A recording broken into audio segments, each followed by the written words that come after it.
కన్న కడుపు. కాపులపాలెంలో గౌరయ్య అనే ముసలి కాపు ఒకడుండేవాడు. అతని భార్య పేరు గౌరమ్మ. వాళ్ళిద్దరికీ ఒకే ఒక్క కొడుకు. అతగాడికి అప్పన్న అని పేరు పెట్టారు. అప్పన్న పెరిగి పెద్దవాడయ్యాక అతడికి పేరమ్మ అనే పడుచుని తెచ్చి పెళ్లి చేశారు. పేరమ్మకు చాలా ఏళ్ల వరకు పిల్లలు పుట్టనే లేదు. అందరి దేవుళ్లకు మ్రొక్కుకున్నారు. ఏడుకొండల వెంకటేశ్వరుడికి కూడా మ్రొక్కుకున్నాక ఒక కొడుకు పుట్టాడు. వాడికి వెంకన్న అని పేరు పెట్టుకున్నారు. వెంకన్న పుట్టిన తర్వాత తండ్రి అప్పన్న మురిసిపోయాడు. తాను కూడా ఒక కొడుక్కి తండ్రయ్యాడు గనక తనకు అప్పటి నుంచి ఏదో పెద్దరికం వచ్చినట్లు అనిపించింది. అంతకుముందు తనకు గౌరయ్య ఏ పని చెప్పినా ఎందుకొచ్చిందిరా అని యథాలాపంగా చేసేవాడు. ఇప్పుడు తండ్రి చెప్పకుండానే ఇంటి పని, పొలం పని కూడా తనంత తానే ఆరంభించి చేస్తున్నాడు. గౌరయ్య ఇల్లు పెంకుటిల్లు. పెంకు తిరిగేసి చాలా కాలం కావటాన ఇల్లు కురుస్తోంది. గౌరయ్య కూలి వాళ్ళ చేత ఆ పని చేద్దాం అన్నాడు. కాని అప్పన్న ఇంటి నేతకు మనిద్దరం చాలమా? కూలి వాళ్ళెందుకు? డబ్బు దండగా. ఆ డబ్బుతో మన చిట్టి తండ్రికి రకరకాల బొమ్మలు కొనొచ్చు అన్నాడు. గౌరయ్య సరేనని కూలి వాళ్ళను పెట్టం మానేశాడు. కూలి వాళ్ళతో అయితే పని ఏ 8 గంటలకో గాని ఆరంభం అవదు. అప్పన్న ఉదయం లేస్తూనే ఇల్లెక్కి కూర్చున్నాడు. పాత పెంకు ముక్కల్ని కిందకు తోసేసి కొత్త పెంకు అందియండి అన్నాడు. గౌరయ్య, గౌరమ్మ, పేరమ్మ కూడా సాయం చేశారు. 10 గంటలయ్యేటప్పటికి కప్ప మీదకు పెంకి ఎక్కించడం అయిపోయింది. గౌరయ్య కాపు ఆయాసం తీర్చుకోవటానికి ఒక చోట కూర్చున్నాడు. గౌరమ్మ గంజి కాచటానికి వెళ్ళింది. చిట్టి వెంకన్న ఏడుస్తుంటే కప్ప మీదున్న అప్పన్న పిల్లాడు ఏడుస్తున్నాడు తీయవే అని కేకవేసి పేరమ్మను పంపేసి తానొక్కడూ పెంకు పేరుస్తున్నాడు. 11 గంటలైంది. చద్దికూడు తినకుండా ఇల్లెక్కావు. కాసిన్ని మెతుకులు తిందుగాని దిగు అంది గౌరమ్మ. కాని అప్పన్న దిగలేదు. ఈ కాసింత మెరనేసి దిగుతానులే అన్నాడు. 12 కొట్టింది.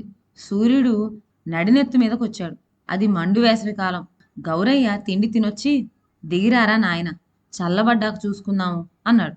అప్పన్న ఈ కాస్త మేరకు మళ్ళీ ఎక్కడమా? పూర్తి చేసి దిగుతాను అన్నాడు.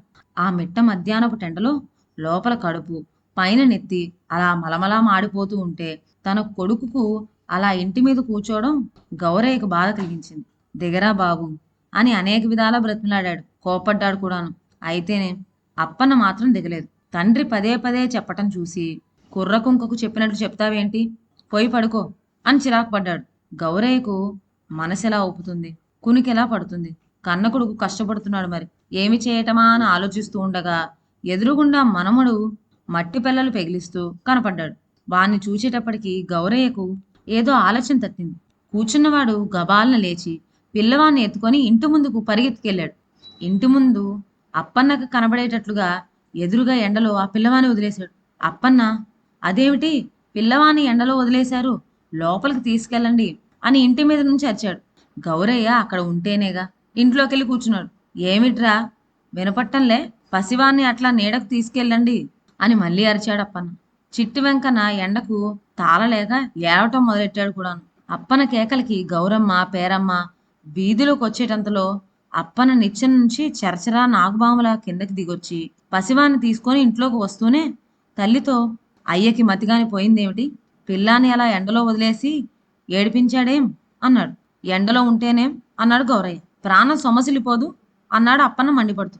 నీకలా అనిపిస్తోందిరా నాయన, నువ్వు ఇంటి మీద ఎండలో కూర్చున్నంతసేపు నువ్వెక్కడ శోషొచ్చి పడిపోతావో అని నాకు అనిపించింది. అయితే ఎంత బ్రతిమాలినా దిగావా? నా బాధ నీకు తెలిసొచ్చిందా? నీ కొడుకు ఎండలో ఉన్నాడన్నప్పుడే నీకు బాధ తెలిసొచ్చి దిగావు. ఎవరి కన్న కొడుకు బాధ వాళ్ళగాని తెలీదు అన్నాడు గౌరయ్య. ఆ మాటలు విని అప్పన్నకి తన మీద తన తండ్రికున్న ఆపేక్ష అర్థమైంది. తన్ని ఇంటి మీద నుంచి దిగు దిగు అని అతడు ఎందుకు పోరు పెట్టాడో అప్పటికి గాని తెలిసి రాలేదు. ఇదండి ఇవాళ కథ. ఇక సెలవు. నా ఛానల్లోని కథలు మీకు నచ్చినట్లయితే నా ఛానల్ను లైక్ చేసి సబ్స్క్రైబ్ చేయండి. షేర్ చేయడం మర్చిపోవద్దు. కొత్త కథల నోటిఫికేషన్ కోసం బెల్ ఐకాన్ ప్రెస్ చేయండి. Thank you.